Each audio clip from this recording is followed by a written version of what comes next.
तो टॉपिक हमारा कौन सा चल रहा था? Electric potential. क्यों? Electric potential. तो इलेक्ट्रिक पोटेंशियल अब हम निकालेंगे बेटा फॉर ए स्फीयर। बहुत अच्छे से समझना है। फॉर ए स्फेरिकल स्फीयर या स्फेरिकल ऑब्जेक्ट बोल देता हूं। Spherical object.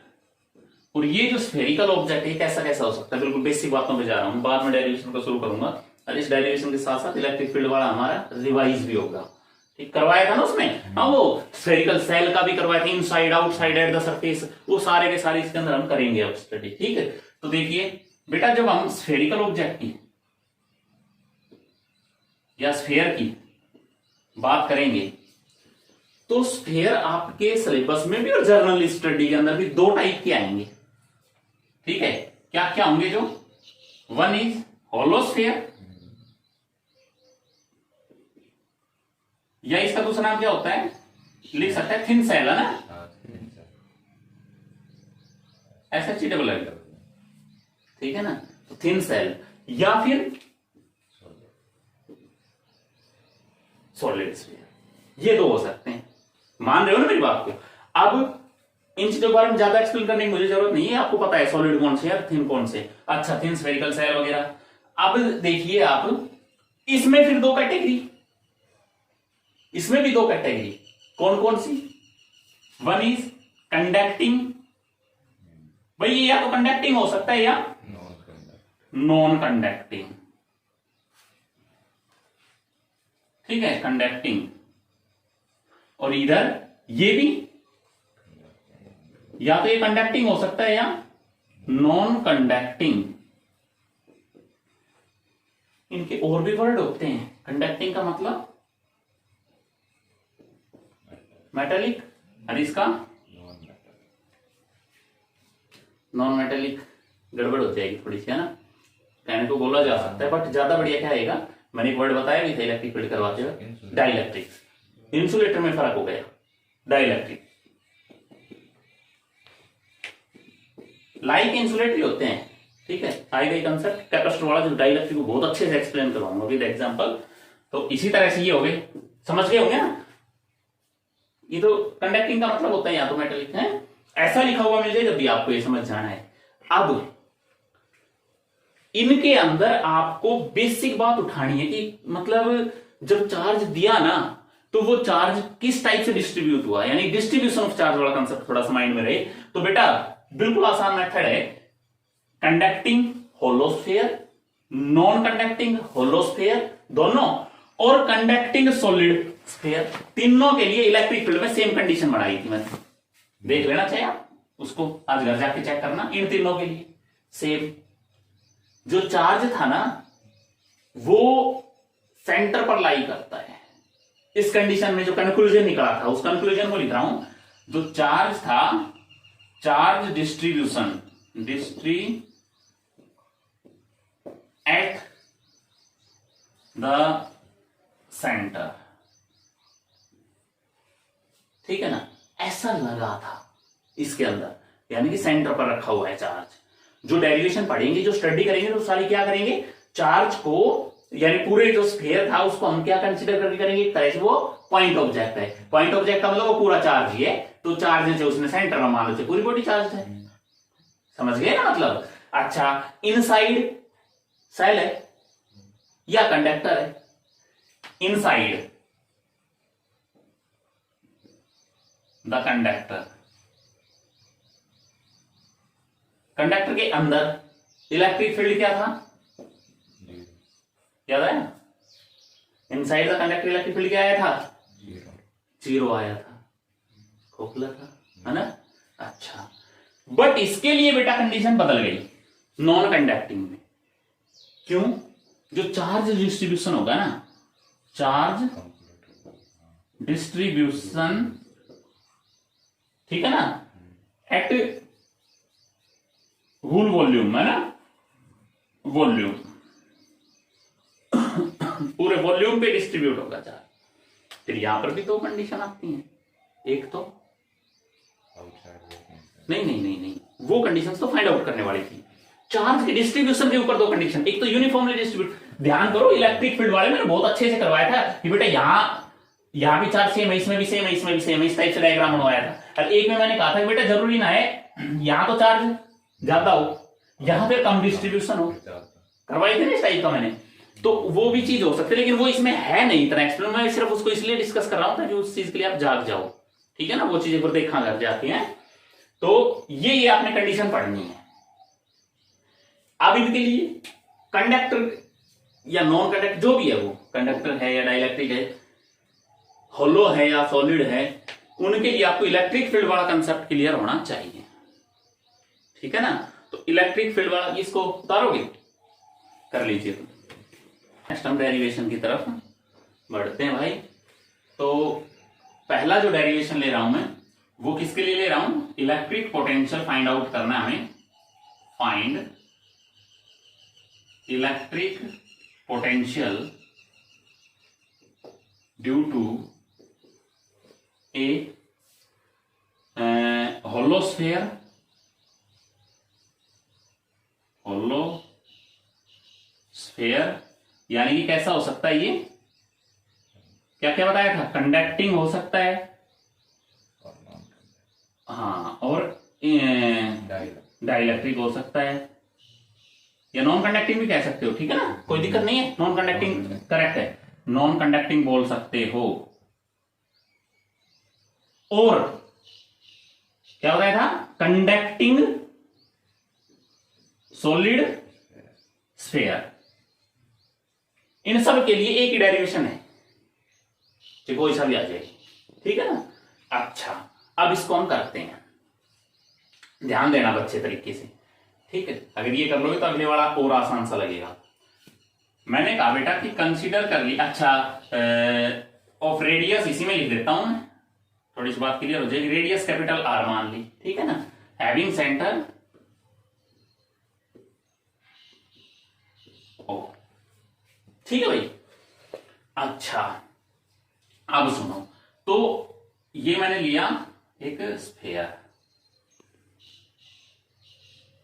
ये ले लिया भाई, this is the centre O, और मैंने बेटा इसको चार्ज दिया क्यू। इन कंडीशंस को ध्यान में रखते हुए चार्ज डिस्ट्रीब्यूट कहां होगा, सरफेस पे होगा, ठीक है ना। आपको पता है किसी भी कंडक्टर को जब चार्ज दिया जाता है तो उसका होल जो सरफेस होता है एंटायर सरफेस के ऊपर फैल जाता है, अंदर नहीं बचता चार्ज। जो तार होते हैं ना बिजली के, जब इनको आप ज्वाइंट करते हैं दो, तो जो अच्छा मिस्त्री होता है, समझदार जो मिस्त्री होता है ना, वो क्या करता है, उन दोनों तारों को पहले रैग मार्क से रगड़ता है, रब करता है, और फिर उनको ज्वाइंट करता है। समझ गए क्यों, क्योंकि सरफेस पे कार्बन अगर जम गया तो कहां आएगा चार्ज, सरफेस पे आना है। तो इफेक्टिव तो सरफेस का होता है ना, कि ये वायर है तो इसका बीच की बात करें, समझ गए। तो सरफेस पे फैल गया चार्ज, अच्छा क्यू चार्ज हमने इसको दिया था। अब पहला जो पॉइंट लूंगा मैं, पहला केस यहां ले रहा हूं, फर्स्ट केस आउटसाइड का, आउटसाइड द सरफेस। भैया इसकी जो रेडियस है वो कितनी माननी थी मैंने, आर, ठीक है। अब देखो आउटसाइड द सरफेस का मतलब हो गया कि जो पॉइंट है ना आपके पास, वो मैंने कंसीडर कर लिया कि भाई यहां है, नाम दिया इसको मैंने P point, which is at distance R from the centre of the sphere, ठीक है। इस स्फीयर से आर डिस्टेंस दूर एक पॉइंट है which we have to find out the value of electric potential, ठीक है बेटा। अब आप मेरे को एक बात और बताइए, पहले ही लेक्चर में बताया था इलेक्ट्रिक पोटेंशियल वाले में, आपको इस पॉइंट के ऊपर निकालना है पोटेंशियल। तो बेटा दिमाग में ये लाओ कि क्या एक पॉइंट पर पोटेंशियल जब आपको निकालना पड़ता था तो ये पॉसिबल नहीं था किसके बगैर, दूसरे वाले चार्ज के बगैर, पॉइंट के बगैर, ठीक है ना, पोटेंशियल डिफरेंस याद आया। तो जब एक पॉइंट पर दो दिए हुए होते हैं तो नो डाउट निकल जाता है, जब सिंगल पॉइंट एक ही गिवन है तो उसके लिए दूसरा पॉइंट कहां लिए, इन्फिनिटी पर। क्यों, क्योंकि हाँ v इन्फिनिटी की वैल्यू आपको पता है क्या होती है, 0। इसलिए तो मैंने क्या कहा कि कोई भी एक यूनिट चार्ज मैंने इन्फिनिटी से लाना है, वो प्रोसेस बना दिया बिल्कुल सेम एज इट इज, ठीक है। इन्फिनिटी से लेकर के आना है, यहां पर लेकर आना है, ठीक है। अब आपको इसके लिए क्या चाहिए, देखो जनरल फॉर्मूला में वापस उसमें पहुंच रहा हूं। डीवी का फॉर्मूला क्या आया था, electric potential del V, sorry del V बराबर था minus of E dot of D R, ध्यान है, ये था फॉर्मूला। अब बेटा जो मैंने यहां पोटेंशियल निकालना होगा ना, उसके लिए इलेक्ट्रिक फील्ड चाहिएगा। किस कंडीशन में इलेक्ट्रिक फील्ड चाहिएगा, ये गिवन कंडीशन, या तो कंडक्टिंग होलो स्फीयर हो, या नॉन कंडक्टिंग होलो स्फीयर, या कंडक्टिंग सॉलिड स्फीयर हो। तो उस दौरान आप यहां लिखोगे as we have electric field during this condition, okay. क्या होगा, क्या होता था, उस डेरिवेशन वाली बात मैं करवाऊंगा नहीं, रिजल्ट याद रखना है उसका, ध्यान है। के क्यू बाई आर स्क्वायर ये आया था, आप चेक करना इसको जाके है। तो यही आई है इस कंडीशन के अंदर, सिर्फ एक इस कंडीशन में फर्क होगा, कौन सी थी वो मैंने मिटा दिया ना, सॉलिड जो स्फीयर था ना, हाँ नॉन कंडक्टिंग, उसमें फर्क आ जाएगी बस। उसके अंदर रिजल्ट आया था K Q R by R cube, ध्यान करना, ठीक है। तो E is equal to K Q by R square आ गया, ये तो इलेक्ट्रिक फील्ड होता है, इसकी आवश्यकता मुझे इसमें पड़ेगी, निकालना तो वो है मैंने डेल वी। अब आप चाहिए हम उसको कैलकुलेट करवाते हैं। बेटा जो डेल वी है कहां से कहां निकालोगे, इन्फिनिटी से P पॉइंट पर निकालोगे ना, बराबर किसके होगा, minus of E dot of पहले तो हम इसको ई डॉट डेल आर लिखे, और इन्फिनिटी से P जब निकालेंगे तो क्या करेंगे, इसका आप इंटीग्रेशन, ठीक है। अच्छा इंटीग्रेशन कहां से कहां तक करेंगे, इन्फिनिटी टू आर। तो पहले तो आप इसको ऐसे लिखेंगे इस कंडीशन में ना।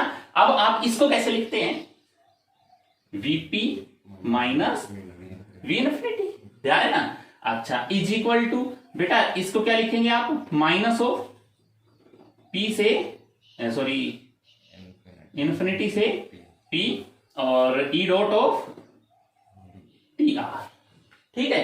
अब आप इसको इक्वेशन का नाम दे दो, ठीक है। क्या लिखे बेटा, फ्रॉम इक्वेशन फर्स्ट क्या कहोगे, VP minus V infinity equal to, अब लिमिट इन्फिनिटी तो इन्फिनिटी है, T कहां लाई करता है, एट आर डिस्टेंस, और E की value K Q by R square into, अब शायद कर ही दोगे, वीपी बच गया बेटा। अरे चाहिए क्या था, वी इन्फिनिटी पता लग गया, जीरो, चाहिए तो यही तो था, पोटेंशियल एट पी। क्या बना भाई, constant term take outside, K Q, बस।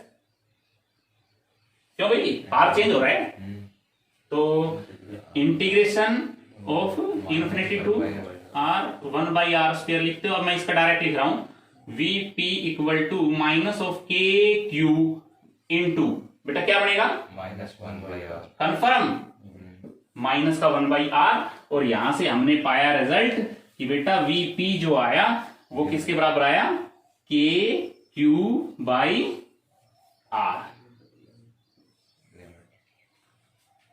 बताइए कोई डाउट है तो, आ गया ना।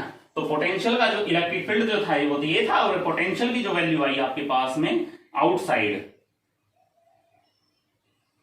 वो कितनी आई, के क्यू बाई आर, समझ गए। अच्छा क्या ये पोटेंशियल यहां से आपने ये देखा इनवर्सली आ रहा है किसके, डिस्टेंस पे, पोटेंशियल जितना दूर जा रहे हो, क्लियर कर दोगे, आउटसाइड वाला करिए इसको, शाबाश। इसी डायग्राम की बना देता। अब देखो बेटा आगे,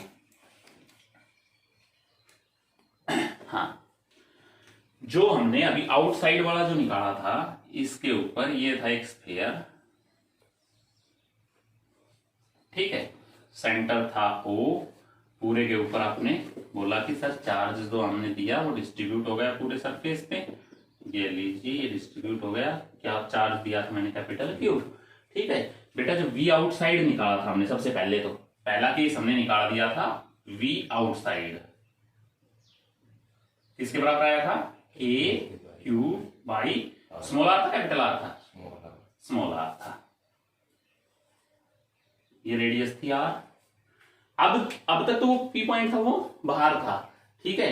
अब जो पी पॉइंट आया कहां लू? अगर मैं एट द सरफेस लेता हूं तो क्या होगा? बस सबसे आसान है वो चीज तो, ठीक है। उसको तो बताने की आवश्यकता नहीं है, ठीक है। अगर आपने सरफेस पे ले लिया तो क्या होगा सरफेस के ऊपर? मैं नहीं बताऊंगा, इसको आप खुद करेंगे। एट द सरफेस क्या है रिजल्ट? के क्यू बाई कैपिटल आर। आ गया ना?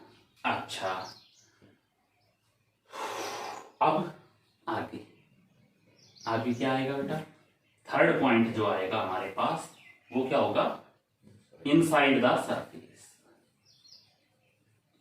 इनसाइड द, बेटा कई बार इसी चीज को कंफ्यूज करने के लिए ना बोर्ड में पेपर में पूछ लिया जाता है just inside the surface, just inside the surface. Sir आपने तो इनसाइड द सरफेस बताया था, जस्ट इनसाइड आ गया इसमें तो, इसका हम लोग डायरेक्शन बिल्कुल बदलेगा नहीं, ऐसी कुछ बात नहीं है। जस्ट इनसाइड थोड़ा भी अंदर अगर है ना, अंदर सरफेस के आप चाहे अंदर हो कहीं भी, इलेक्ट्रिक फील्ड जीरो है। तो हियर आपको ये याद रखना, इलेक्ट्रिक फील्ड क्या होगा? जीरो। कोई दिक्कत यहां? अब आ जाओ इधर, है पी पॉइंट आ गया यहां, ठीक है।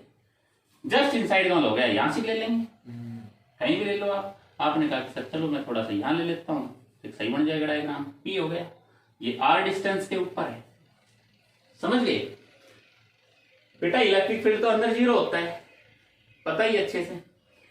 दूसरी बात, अब इलेक्ट्रिक पोटेंशियल आप निकालोगे तो जर्नली आपको पता है कि डेल वी कहां से कहां आओगे, कंफ्यूजन ये है,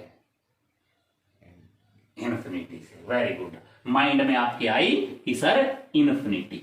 बेटा इंटीग्रेशन का कंसेप्ट आप इसमें यूज कर रहे हो, उन्हीं फंक्शंस के लिए आप इंटीग्रेशन लगाते हो, लगता है, लेकिन उसके लिए अभी 12th में आपके पास में ऐसे एप्लीकेशंस, ऐसे ऑपरेशंस नहीं आए हैं। डिसकंटिन्यूअस फंक्शंस के लिए कॉन्टिन्यूअस फंक्शन जो होते हैं उन्हीं के ऊपर एप्लीकेबल करते हो आप। तो यहां कंटिन्यूटी बन रही है कि नहीं बन रही है पोटेंशियल की, पहले तो आपको ये चेक करना है। कंटिन्यूटी का मतलब ये होता है कि जब आप अपने घर से मेरे घर पर आए तो क्या आपको कोई बीच में डिस्टर्ब करने वाला भी मिला? वो आपकी डिसकंटिन्यूटी ला देगा आपके अंदर। अरे वो क्या पढ़ाएगा, मैं उससे बेस्ट पढ़ा सकता हूं, या हो सकता है कि मेरा ही कोई टीचर और रास्ते मिल जाए और मेरे से ही वो पढ़ा था, ठीक है ना? तो आपके माइंड में डिसकंटिन्यूटी पैदा कर रहा है मेरे प्रति, जनरल फंक्शन है बिल्कुल, ठीक है। अब वही बात है, इनफिनिटी से लेकर के आएगा, ठीक है। इनफिनिटी से लाने में लेके आए, सरफेस क्या करेगा? उसको कहीं ना कहीं इस पॉइंट पर लाने पे डिस्टर्ब नहीं करेगा, सरफेस पे तो चार्ज है, ताकत के साथ चार्ज है पूरा, समझ गए ना? तो डिसकंटिन्यूस करेगा इस फंक्शन को, इसलिए यहां फंक्शन कौन हो जाएगा? ये पॉइंट इंफिनिटी ना रह करके सरफेस रोल निभाएगा, समझ गए? ये सरफेस हो गया एस, समझ गए? तो क्या हो जाएगा? वी कहां से कहां? सरफेस से पी पॉइंट पर किसके बराबर होगा बेटा? माइनस ऑफ सरफेस से पी पॉइंट पर ई डॉट ऑफ डी आर। समझना, बहुत इजी वे से, इससे आसान कोई तरीका ही नहीं है इसका करने का, ठीक है। कुछ बुक्स के अंदर जैसे आप देखो कभी कंफ्यूज जो सर वैसे आपने तो नहीं करवाए तो उसमें स्ट्रिप ले रखी है ना, नॉर्मल वे बिल्कुल। तो वी एस से पी निकालोगे ना तो बेटा क्या लिखेंगे बताना जरा इसको? V Ankit VP minus V S भैया बराबर क्या आएगा? बिल्कुल, पहले तो आपको ये लिमिट लिख के दिखानी होगी। एस की वैल्यू सरफेस कहां लाई करता है बेटा? कितनी दूरी पर सेंटर से? और ये ई डॉट ऑफ डी आर, मतलब आना क्या है? समझ गए? तो बेटा वीपी बराबर भाई वीपी माइनस वी एस बराबर 0। सर जी वीपी बराबर वी एस है वैल्यू वीपी की, वी एस की ये थी। क्या रिजल्ट मिला तुझे? थर्ड रिजल्ट का पोटेंशियल क्या आया? वीपी बराबर वी एस की वैल्यू कितनी थी? कोई डाउट? हो गया अच्छे से। मैं इसकी थोड़े से ग्राफ की जिक्र करता हूं, यहां पर ग्राफ बनाते हैं इसका, सिखा रखा है तुम्हारे से। हाँ, यहां ये स्फेयर बना लिया। कैसे बताया था बेटा मैंने? ये क्या है? आर है, कैपिटल आर हो जाती है यहां तक। यानी कि इस तरफ तो आप कह सकते हो इनसाइड, गुड, इनसाइड, और इधर हो गए आउटसाइड। ठीक है, तो ये हो गया ओरिजिन आपका। जब इनसाइड थे तो इलेक्ट्रिक फील्ड रेडियस के इनवर्सली प्रोपोर्शनल थी। इनसाइड थे जब नहीं, इनसाइड पे कांस्टेंट थी। तो कांस्टेंट का मतलब हो गया, आपने एक लाइन ये खींच दे, ये कांस्टेंट को करेगी ना डिनोट बेटा, यहां तक ये कांस्टेंट थी। अब सरफेस पे आ गए, सरफेस पे यही है मैक्सिमम यहीं पर, ठीक है ना। अब आउटसाइड निकल गई, निकलते ही क्या हुआ? इनवर्सली डिक्रीज करेगी। तो ये पोटेंशियल समझ गए होंगे। इस टाइप का आपका ग्राफ बन जाएगा। ठीक है, यहां पर आप कहेंगे आर जो है वो ग्रेटर देन कैपिटल आर है। इनसाइड, ये आउटसाइड हो गया ना, सही है। तो यहां पर जो था वो तो आर था, वो ग्रेटर देन आर था, और यहां पर जो आर होगा वो लेस देन आर होगा। आ गया समझ में? कर लीजिए इसको नोट, कर दो स्टार्ट। अच्छा, आज ये 3 डेरिवेशन हो गए एक टाइप से बेटा, तीनों के लिए सेम है, ठीक, जो बताई थी अभी अभी। अब हम करेंगे डेरिवेशन को चेंज, और क्या ले लेंगे? Find electric field potential due to a non conducting, हाँ, नॉन कंडक्टिंग सॉलिड स्फीयर। कितने केस बनेंगे? वही की, ठीक है ना। अब देखो, यहां मैं ज्यादा टाइम खराब ना करूंगा, सिर्फ 2 मिनट में इस कंसेप्ट को पूरा करवा देता हूं। आपने डायग्राम तो उसी टाइप से बन जाएगा। ये ले लिया भाई मैंने, ठीक है, सेंटर लिया ओ। डिस्ट्रीब्यूशन ऑफ चार्ज कैसे होगा? वॉल्यूम के ऊपर, पूरे पे, ठीक है ना। तो जो डिस्ट्रीब्यूशन होगा वो वॉल्यूम चार्ज डिस्ट्रीब्यूशन, ये कंसेप्ट आएगा ही आएगा फिर इसका, ठीक है। अब बेटा एक बात सुनिए, मैंने इसको चार्ज दिया क्यू, चार्ज तो वही क्यू दिया, होलो में कंडक्टिंग में फैल रहा था सरफेस पे, ये पूरे के ऊपर आ गया, अंदर बाहर सारे चार्ज ही चार्ज है। क्यों फैल गया पूरी तरह? इनके पॉइंट्स जो बनेगा, पहला पॉइंट आपके पास में क्या कहोगे? Outside the surface.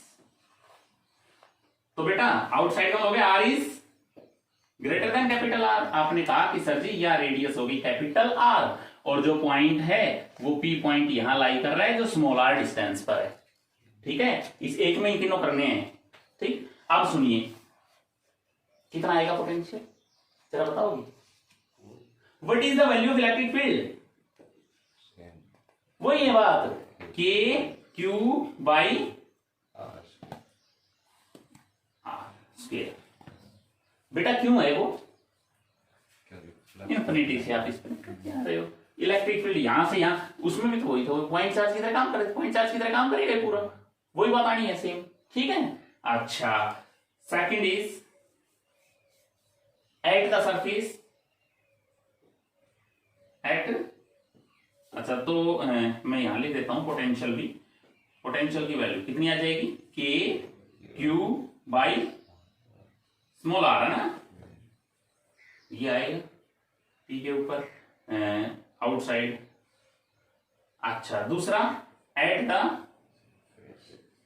सरफेस, मतलब इलेक्ट्रिक फील्ड क्या होगा? के Q by capital are square, और वी के Q by small are capital R, बराबर आएंगे दोनों, ये आएगा। अब थर्ड केस के अंदर थोड़ी सी आपको मेहनत करनी है। तीसरा केस, अब देखो ये पॉइंट चल करके जस्ट इनसाइड आ गया, यहां आ गया ये पी पॉइंट। अब क्या करूं मैं, इस पी पॉइंट की डिस्टेंस बेटा ये आर की बजाय अब ये आर हो गया, ठीक है। अब बताओ मुझे, थर्ड पॉइंट यहां से कर रहा हूं मैं, just inside the surface, that is small R is less than capital R, ठीक है। अब समझो आप इस बात को, here we now value of electric field is, electric field inside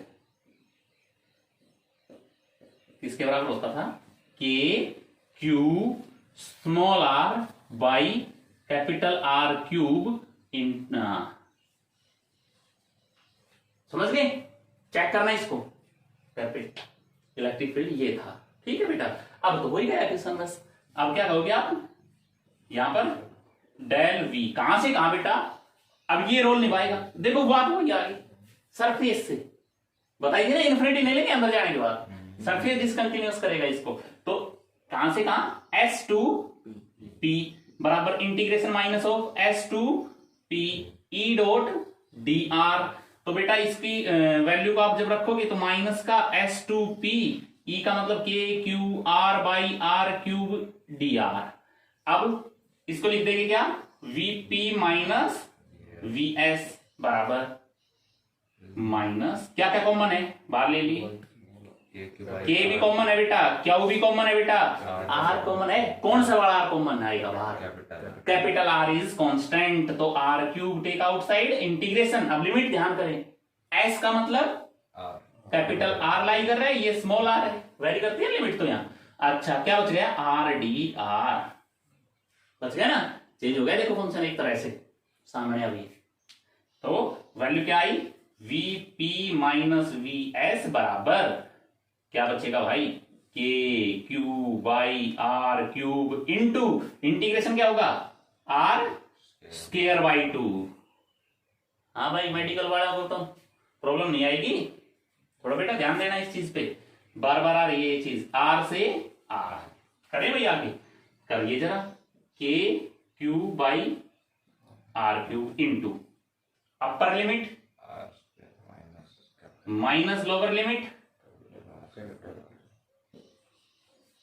यहां तक कोई दिक्कत नहीं, आगे चलें तो देखो वीपी माइनस वीएस की वैल्यू रखते हैं, वीएस मतलब एट द सरफेस, कौन सा था सरफेस, के क्यू बाई आर, के क्यू बाई बराबर, करो इसको सोल्व, माइनस है ना बेटा, ये माइनस का भेज दिया मैंने, माइनस था ना, अच्छा तो ये वाली इसके साथ मल्टीप्लाई कर देता हूं, माइनस वाली की है ना, क्या बचेगा बेटा, के क्यू बाई 2r बचेगा पक्का है ना, अच्छा फिर माइनस का के Q R square by 2r square है, क्यूब है, क्यूब, बताओ ये सही ओपन हुआ है, कोई दिक्कत नहीं, क्या ये टर्म सेम है, तो वीपी की वैल्यू निकाल लें,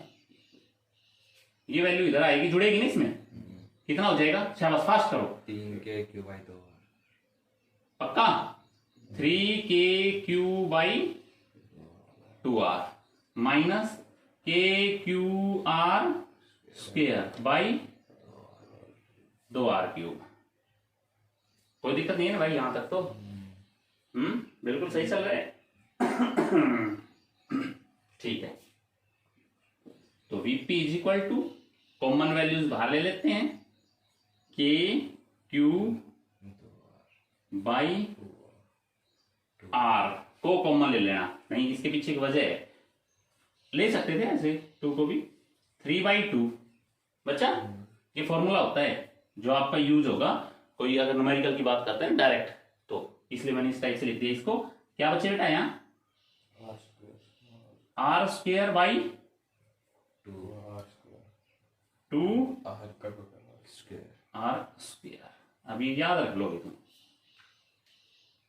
ठीक है, या फिर इसको कई बच्चे ऐसे भी लिख देंगे भाई K Q by are into 2 को बाहर लेना चाहते हो भाई 2 आ गया बाहर, एलसीएम आ गया आर स्क्वेयर, तो 3r² माइनस आर स्क्वेयर, ये आ गया पी के ऊपर, है ना। इंटरेस्टेड नहीं था टॉपिक, समझ में आया होगा अच्छे तरीके से भाई, बिल्कुल इजी वे से बताया होगा, बिल्कुल आसानी से आ सकता है अगर कंसेप्ट पीछे वाला क्लियर आ रहा है, ठीक है ना। तो इसको करिएगा, आज के यहीं पे फिनिश।